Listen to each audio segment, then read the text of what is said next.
Videonya terpotong karena penyimpanan di HP saya sudah penuh. Jadi barusan dihapus dulu aplikasi-aplikasi yang tidak bergunanya. Baik, kita lanjut saja ke kasus yang ketiga tentang green finance atau pembiayaan hijau. Kebijakan green finance ini merupakan langkah strategis yang tidak hanya berorientasi pada pembangunan ekonomi, tetapi juga pada keberlanjutan lingkungan. Dan ketika hal ini dilanjutkan dengan ekonomi Islam, kita melihat adanya keselarasan yang sangat kuat, terutama melalui konsep maqasid syariah dan pendekatan empiris al-ijtihad. Dalam maqasid syariah, tujuan utama syariah adalah mewujudkan kemaslahatan dan mencegah kerusakan. Ada 5 tujuan utama yang kita kenal.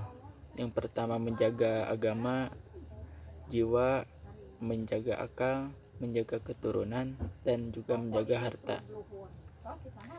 Nah, isu keberlanjutan lingkungan ini sebenarnya berkaitan langsung dengan 3 diantaranya, yaitu menjaga jiwa, menjaga keturunan, dan menjaga harta.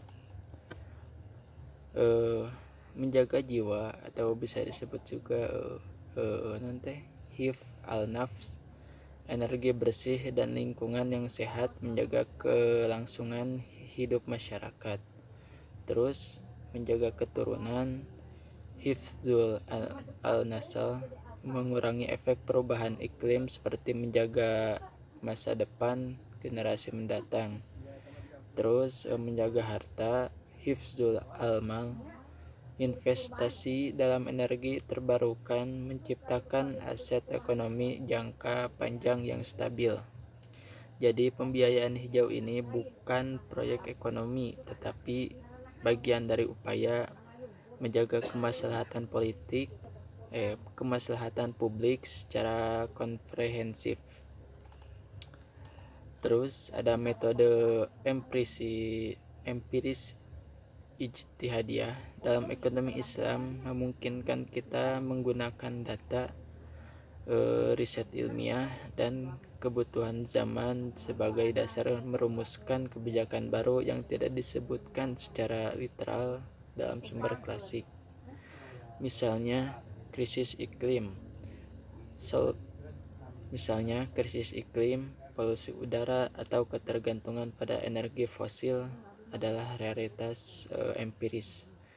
Maka para ekonom dan ulama melakukan ijtihad untuk menyimpulkan bahwa pembiayaan energi terbarukan sejalan dengan nilai syariah, bahkan menjadi kebutuhan mendesak untuk mencegah kerusakan atau mafsadah.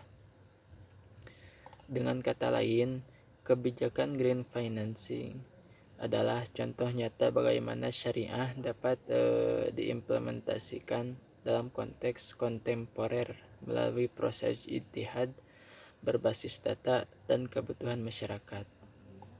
Terus ada integritas ekonomi, etika, dan spiritualitasnya.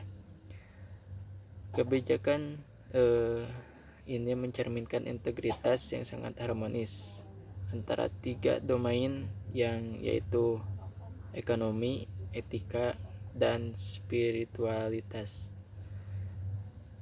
Kalau secara ekonomi, proyek energi terbarukan meningkatkan investasi, membuka lapangan kerja, dan memperkuat ketahanan energi nasional. Secara etika, Islam melarang kerusakan lingkungan.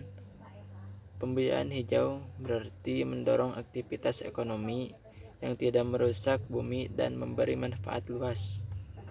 Secara spiritual, manusia diposisikan sebagai khalifah di bumi. Mendukung energi bersih adalah bentuk tanggung jawab spiritual untuk menjaga amanah Allah berupa lingkungan. Jadi keputusan itu menyalurkan pembiayaan syariah kepada proyek hijau itu bukan hanya rasional secara ekonomi, tetapi juga bermakna secara moral dan bernilai ibadah. Melalui pendekatan maqasid syariah dan metode empiris ijtihadiyah, kita melihat bahwa pembiayaan hijau oleh bank syariah itu bukan hanya kebijakan finansial, tetapi bagian dari visi besar ekonomi Islam yang menyatukan keberlanjutan, kemaslahatan, dan keadilan. Inilah bentuk nyata integritas antara ekonomi, etika, dan spiritualitas dalam pembangunan modern. Mungkin cukup sekian jawaban secara lisannya. Mohon maaf bila dalam menjawab saya kurang jelas,